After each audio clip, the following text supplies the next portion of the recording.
Hello, and welcome to Lydia Hawk Designs. I created this Irish Pub Diorama in time for St. Patrick's Day, but it's a fun project for any occasion. I bought these T13 robots because they're fun to pose and very close to the 1:12 scale size I need for my dioramas.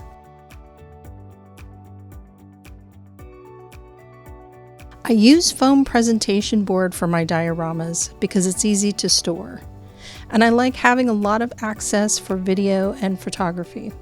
A few things I purchased through Etsy.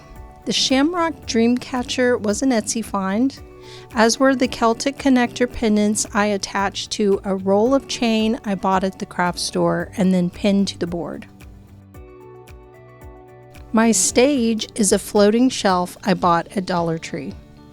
It has a few functions in this diorama, so I chose white for contrast, but it works as an intimate stage without any alterations. The violin was a gift from years ago, and the guitar is an air freshener I bought at Dollar Tree. The mic stand is a wood dowel I glued to 2 wood discs and painted. I used a Dremel to make the hole, but had to use scissors to widen it enough to fit the dowel.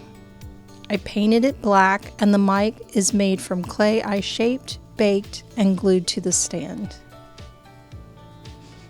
I added some random shiny jewelry trinkets to the violin case. The picture frames I bought at Dollar Tree and the art I found online, resized in Photoshop and printed to fit the frames. I used sewing pins as my quote-unquote nails to hang the frames.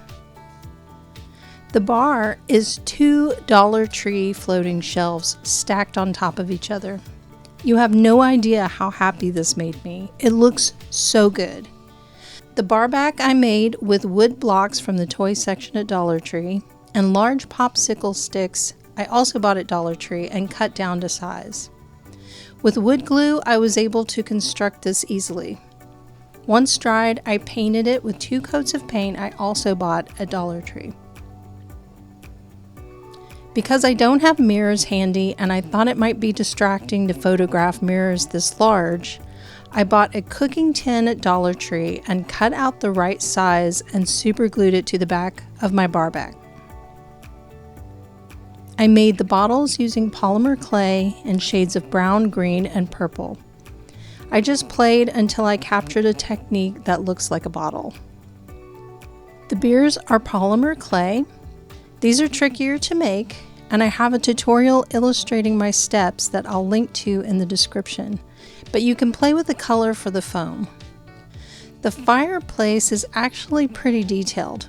Originally, I was so inspired by the floating shelf as a reading nook with a cushion and pillows that I took a shelf I bought at Dollar Tree, along with the toy blocks I use a lot in my creations, and small popsicle sticks, and created a caddy for my iPhone.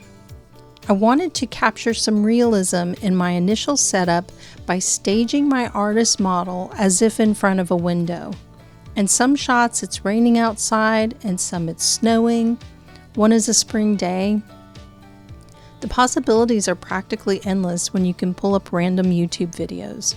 In order to transform my caddy into a fireplace, I had to turn it upside down and glue more wood blocks that I stacked below and above to give it some height and also cover the black backing.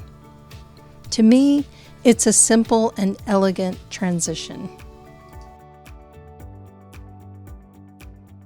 The distressed Persian rug is probably my favorite DIY.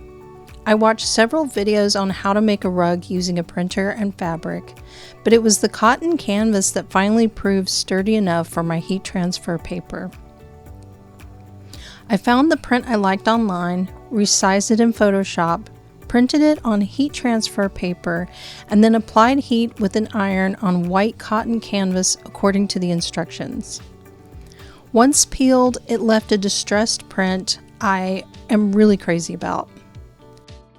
I left approximately an extra 1/4 inch on the short sides and then gently pulled the fabric away until I had the right amount of fringe. I think it is gorgeous. Using more wood blocks from Dollar Tree, I made the table and chair.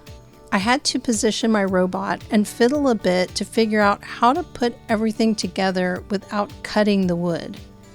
As it turns out, the square craft blocks from Dollar Tree gave the chair the elevation it needed. I added 2 coats of black paint and have a set that works great. The stool is a wood disc and dowels cut to size, then glued to the bottom and painted with 2 coats of black. I'm very happy to have an Irish pub I can reconstruct and add to at any time. Thank you for watching. If there's anything you would like to see in more detail or have suggestions for future projects, let me know in the comments. Until next time.